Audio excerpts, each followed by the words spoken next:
السلام علیکم viewers, welcome to my YouTube channel me and my world.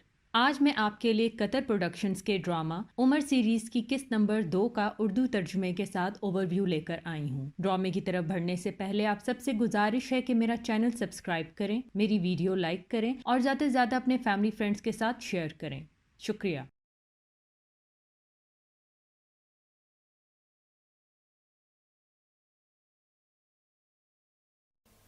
ابو الحکم جو بنو قریش کے ایک قبیلے کا سردار ہے، ابو بکر سے مخاطب ہوتا ہے، صبح بخیر ابو بکر، کیا تم ہمارے ساتھ دارالندوا چلو گے؟ جواباً ابو بکر کہتے ہیں کہ نہیں، میں ابھی مصروف ہوں، تمہیں میری ضرورت نہیں ہے۔ ابو الحکم اپنے ساتھیوں سے مخاطب ہو کر کہتا ہے، ابو بکر کے ساتھ کوئی مسئلہ درپیش ہے، یہ ہمارے اجتماع میں شریک نہیں ہوتا، یہ تو بہت ملنسار ہوتا تھا، گو کہ کسی سنگین مسئلے سے آشنا ہے جو کہ محض خود تک رکھنا چاہتا ہے۔ اتنے میں عمر آتے ہوئے دکھائی دیتے ہیں تو ابو الحکم عمر سے ان کا حال احوال پوچھتا ہے۔ جواباً عمر کہتے ہیں کہ میں ٹھیک ہوں جب تک میرے ماموں ٹھیک ہیں۔ ابو الحکم کہتا ہے، کیا تم ہمارے ہمراہ چلو گے یا تم بھی مصروف ہو؟ مجھے میرے لوگوں سے کوئی چیز دور نہیں کر سکتی، عمر کہتے ہیں اور ساتھ ہو لیتے ہیں۔ دوسری طرف ابو بکر عثمان سے دریافت کرتے ہیں کہ تم کہاں جا رہے ہو؟ عثمان، ملاقات کی جگہ۔ ابو بکر، کوئی مسئلہ ہے جس کو سلجھانا ہے؟ عثمان، نہیں، یہ عام ملاقاتوں جیسی ایک ملاقات ہے، کوئی نئی بات نہیں، اگر کچھ نیا ہوا تو سب سے پہلے تمہیں بتاؤں گا۔ تم کسی چیز کے لیے فکر مند نہ ہونا ابو بکر، اگر کوئی پریشانی ہے تو مجھے بتاؤ، میں جتنی ہوا تمہاری مدد کروں گا۔ ابو بکر کہتے ہیں، میرے پاس جو ہے اس سے تمہیں فائدہ ہی پہنچے گا۔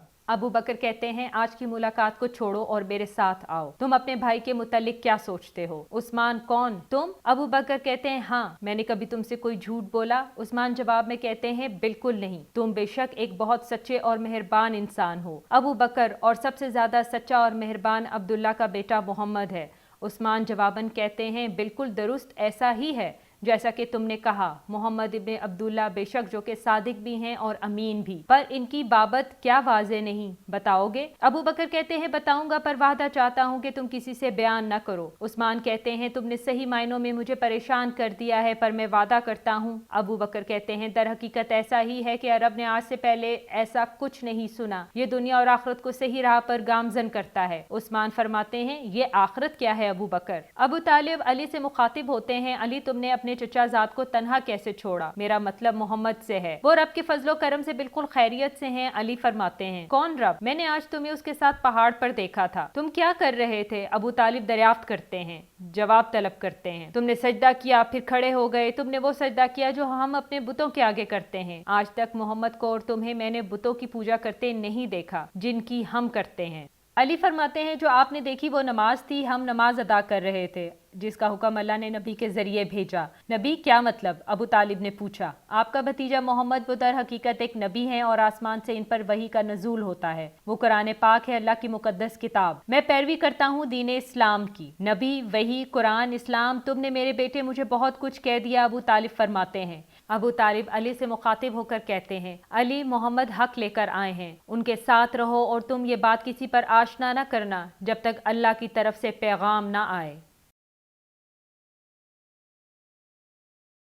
دوسری طرف مکہ کا باشندہ عمار گھر سے نکلتا ہے، والد کے روکنے اور پوچھنے پر کہتا ہے کہ مجھے کام ہے۔ والد برہم ہو جاتے ہیں اور کہتے ہیں کہ تم نے تو مجھے تنہا ہی چھوڑ دیا ہے، ایسا کون سا کام ہے جس میں تم ہر وقت مصروف رہتے ہو؟ اتنے میں عمار کی والدہ گھر سے باہر نکلنے لگتی ہیں اور شوہر کے روکنے اور پوچھنے پر کہتی ہیں کہ میں ابو الحاکم ابن حشام کے گھر جا رہی ہوں، اس کی بیوی نے بلایا ہے، اس کا ملازم بیمار ہے، مخزوم کی طرف ہمارے کچھ فرائض ہیں، کیا ہم ان کے دوست نہیں؟ ہمیں ان کی مشکل وقت میں مدد کرنی چاہیے۔ اس پر عمار برہم ہو جاتا ہے اور کہتا ہے، ہم دوست ہیں، غلام نہیں، آپ غلام خاتون تھیں، اسی لیے وہ آپ سے ایسا برتاؤ کرتے ہیں، آپ ان کے زیر اطاعت تھیں اور پھر آپ کی شادی کے بعد انہوں نے آپ کو آزاد کیا، لیکن آج تک وہ آپ کو غلام ہی تصور کرتے ہیں۔ اس پر ماں کہتی ہیں، نہیں بیٹا، اتنے سخت نہ بنو، تم تو ہمارے لیے مشکلات کھڑی کر دو گے جس کو ہم جھیل نہ پائیں گے، ہمیں لوگوں کی مہربانیوں کو ٹھکرانا نہیں چاہیے۔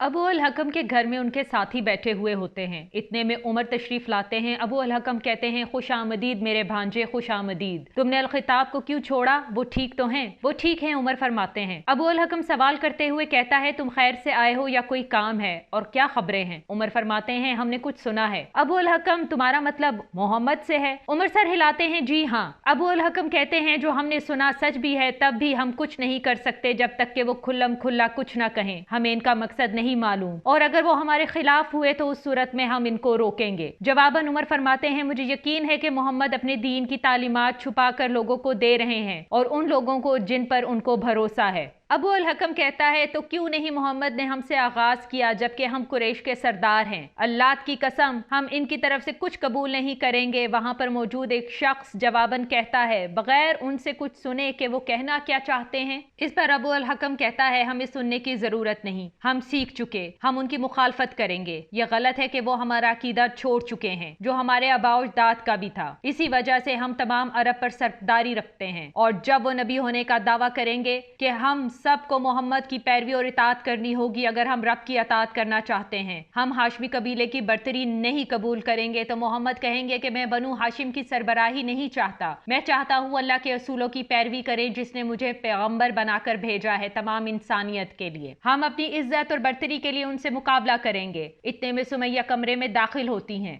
الحکم ان سے دریافت کرتا ہے کیا سمیہ تم لوگوں میں سے نہیں؟ کیا ایسا نہیں؟ سمیہ جواب دیتی ہے کہ میں سمجھ نہیں پا رہی آپ کا اشارہ کس طرف ہے تاکہ میں مناسب جواب دے سکوں اور آپ خوش ہو جائیں۔ اس پر ابو الحکم کہتا ہے میں نے کہا تھا سمیہ ایک عاقل اور سمجھدار خاتون ہے، ہمارے مرحوم چچا زاد ابو حذیفہ نے انہیں آزاد کیا تھا اور اپنے عزیز دوست یاسر الانسی کی زوجیت میں دے دیا تھا۔ ڈرو نہیں سمیہ، الحکم کہتا ہے کیا تم لوگوں میں سے نہیں؟ سمیہ جواب دیتی ہے بے شک ایسا ہی ہے۔ تو الحکم پوچھتا ہے تو ہم کون ہیں؟ سمیہ کہتی ہے کہ بے شک آپ لوگ بھی لوگوں میں سے ہیں، لیکن ہر انسان کا اپنا عہدہ ہوتا ہے اور ہم سب آپ کے خیر خواہ اور پیروکار ہیں۔ عمر سے مخاطب ہوتے ہوئے الحکم کہتا ہے تو سمجھ گئے عمر، محمد کو لوگوں کو اپنے عقیدے کی پیروی کے لیے بلانا صرف اور صرف پیغمبری کے بھیس میں ہم سے اپنے اصول قبول کروانا ہے جو کہ ہم ہرگز نہ کریں گے۔ وہ جب بھی ہمیں بلائے گا ہم اس کو گستاخانہ جواب دیں گے۔ پھر سمیہ سے مخاطب ہو کر کہتا ہے کہ ہر خاص و عام کے لیے چاہے وہ یتیم ہو یا مسکین ایک پرجوش دعوت کا اہتمام کرو، ہمیں پہل کرنی چاہیے ان کو مدعو کرنے کے لیے، دعوت بہترین ہونی چاہیے۔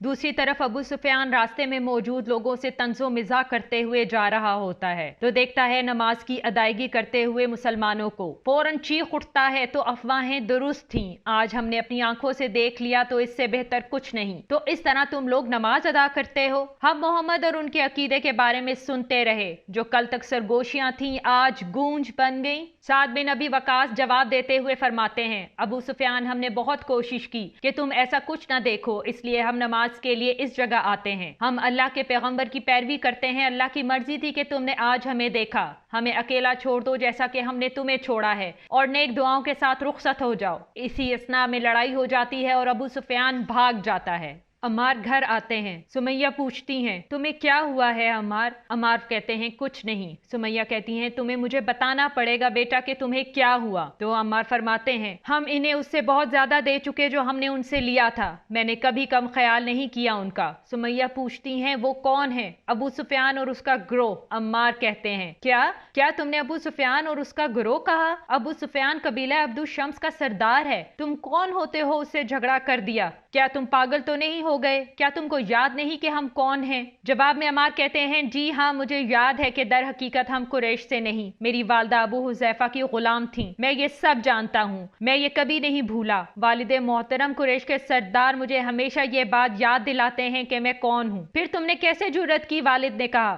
آپ بیٹھ جائیں والد محترم اور آپ بھی مادر جان، عمار کہتے ہیں، اور پھر وہ سورہ ضحیٰ کی تلاوت شروع کرتے ہیں۔ کلام سننے پر عمار کے والدین حیرت کا اظہار کرتے ہیں۔ عمار کے والد کہتے ہیں خدا کی قسم کے سچے الفاظ ہیں، یہ یقیناً انسانی لفظ نہیں، یہ ایسا ہی ہے جیسا کہ میں پہلے اندھا تھا اور اب سب دیکھ سکتا ہوں۔ اس پروردگار نے ہمیں یکتا حقوق اور فرائض کے ساتھ تخلیق کیا ہے۔ دولت، حسب، نسب کچھ معنی نہیں رکھتے۔ لیکن ابو سفیان نے آج کا عمل پھر سے دہرایا تو جواب میں عمار کی والدہ کہتی ہیں اگر سچ مانتے ہو تو وسوسے دل میں نہ ڈالو، ہمیں کسی سے ڈرنا نہیں چاہیے۔ میں بے شک آزاد ہوں مگر کسی نے مجھے آزاد نہیں سمجھا، ہمیشہ غلام کہہ کر پکارا، غلاموں کی طرح برتاؤ کیا۔ عمار مجھے محمد کے پاس لے جاؤ تاکہ میں اسلام قبول کر سکوں۔ تمہارے والد کی اپنی مرضی، جو وہ چاہے کریں، میں اللہ کی نافرمانی ہرگز نہ کروں گی۔ ابو الولید ابو سفیان کے گھر آتا ہے، اس سے مخاطب ہو کر کہتا ہے ہم نے کیا سنا ہے ابو سفیان، کیا یہ سچ ہے؟ ابو سفیان کہتا ہے بالکل سچ سنا ہے آپ نے۔ ابو الولید کہتا ہے تم نے ان کو پہاڑی راستے میں دیکھا، تم نے انہیں تنہا کیوں چھوڑا؟ ہند بولتی ہے والد صاحب آپ کب تک شتر مرغ کی طرح برتاؤ کریں گے؟ ہند جلتی پر تیل نہ ڈالو، ابو الولید کہتا ہے۔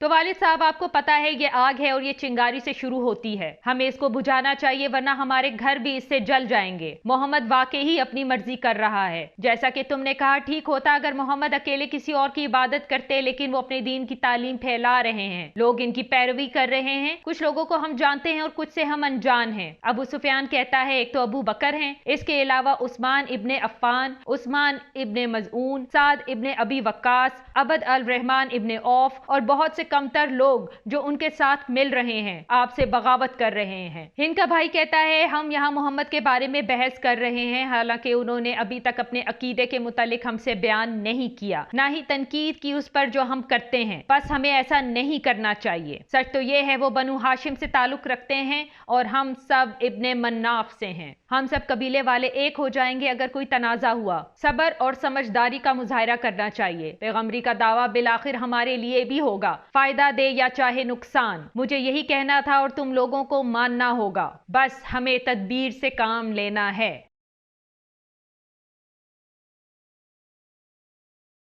ابو طالب قریش کے لوگوں سے مخاطب ہو کر کہتے ہیں تم نے میرے بھتیجے محمد کے بارے میں سنا جسے تم صادق اور امین کہتے ہو، وہ جو تمہیں کہیں کیا تم اس پر یقین کر لو گے؟ اگر وہ کہیں کہ پہاڑ کے پیچھے کوئی گھڑ سوار تم پر حملہ کرنے آ رہا ہے تو کیا تم مانو گے؟ لوگ آپس میں سرگوشیاں کرتے ہیں اور کہتے ہیں کہ یقیناً ہم یقین کریں گے۔ پھر اگر محمد آپ کو کہیں کہ اپنے دین پر ایمان لانے کو اور کہیں کہ اللہ کی عبادت کرو اور ایمان لاؤ اس پر جو اللہ کا پیغمبر ہے، یہ تمہاری مرضی ہوگی، اس وجہ سے میں نے تم سب کو نہیں بلایا۔ وہ خود دلیلیں دے کر اپنی بات ثابت کریں گے، تاہم میں جانتا ہوں کہ وہ بہت سنجیدہ معاملہ پیش کریں گے جو قریش کی تاریخ میں کبھی پیش نہیں ہوا۔ میں بری خصلت والے انسانوں کو دیکھ سکتا ہوں۔ ابو طالب کہتے ہیں میں تم لوگوں سے زبردستی نہیں کروں گا، لیکن ہمیشہ اپنے بھتیجے کے ساتھ رہوں گا اور اس کی دیکھ بھال کروں گا۔ ابو لہب کہتا ہے کہ وہ جھوٹا ہے، میں اس کا چچا ہوں مگر میں اس کو جھوٹا ہی سمجھتا ہوں۔ ابو طالب ابو لہب کو جواب دیتے ہوئے کہتے ہیں خدا کی قسم ہم محمد کی حفاظت کریں گے جب تک وہ زندہ ہیں۔ اے بنو ہاشم تم نے ہمیں بھی سنا اور اسے بھی سنا، تم کس کا احترام کرتے ہو؟ پیچھے سے ان کے بھائی حمزہ کہتے ہیں کہ ہم سب آپ کا احترام کریں گے۔ ابو طالب آپ ہمارے بڑے ہیں۔ سب لوگ سر ہلاتے ہوئے ہاں میں ہاں ملاتے ہیں، ہم سب محمد کی حفاظت کریں گے چاہے ہم فنا ہو جائیں، یہ کہہ کر سب لوگ چلے جاتے ہیں۔ دوسری طرف زید ابن الخطاب عمر سے پوچھتے ہیں کہ تم محمد کے بارے میں کیا سوچتے ہو؟ جس پر عمر جواب دیتے ہیں جیسا کہ تمہیں اور پورے قریش کو سوچنا چاہیے۔ زید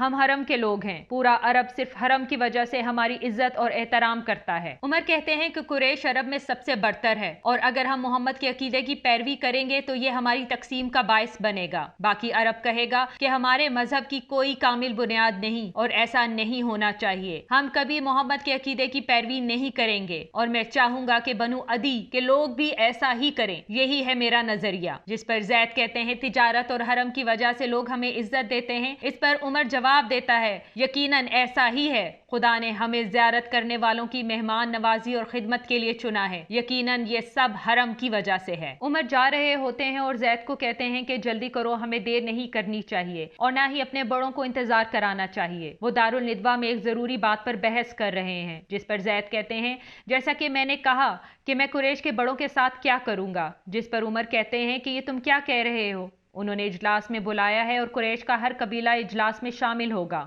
یہ مناسب نہیں کہ عدی قبیلہ غیر حاضر رہے، جس پر زید جواب دیتے ہیں کہ جب تم جا رہے ہو تو عدی قبیلہ کیسے غیر حاضر ہو سکتا ہے؟ عمر کہتے ہیں کہ تم ہمارے بڑے ہو۔ زید: مگر قریش جانتا ہے کہ تم سب سے زیادہ ثابت قدم، فصیح اور بہادر ہو۔ زید کہتے ہیں اس میں کیا برائی ہے کہ میرا بھائی مجھ سے آگے جا رہا ہے اور عدی قبیلہ تمہارے لائق و عزت کی نگاہ سے دیکھتا ہے، تو اس میں کوئی حرج نہیں کہ عدی قبیلے کی طرف سے تم جلسے میں جاؤ۔ یہ کہہ کر زید چلے جاتے ہیں۔ اور یوں کہ اس نمبر 2 کا اختتام ہوتا ہے۔ آخر میں آپ سب سے گزارش ہے کہ میرا چینل سبسکرائب کریں، میری ویڈیوز لائک کریں اور زیادہ سے زیادہ اپنے فیملی فرینڈز کے ساتھ شیئر کریں۔ اگلی قسط تک کے لیے اپنے پیاروں کا خیال رکھیں۔ اللہ حافظ۔